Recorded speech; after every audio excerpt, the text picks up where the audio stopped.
করব বিহা তোর বিটিকে বলল খুলে বল ছেলে আমি খুবই ভালো খাঁটি আসল সেদিন কুলির মুড়ায় পাইরাই গেল হাসে হাসে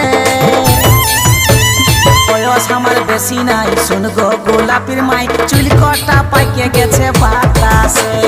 আলোচনা করব ঘরে রাজি হয় যদি তবে বিহা দেব এই ফাগুন মাসেতে এই বয়স আমার বেশি নাই শুন গো গোলাপির মাই চুল কটা পাইকে গেছে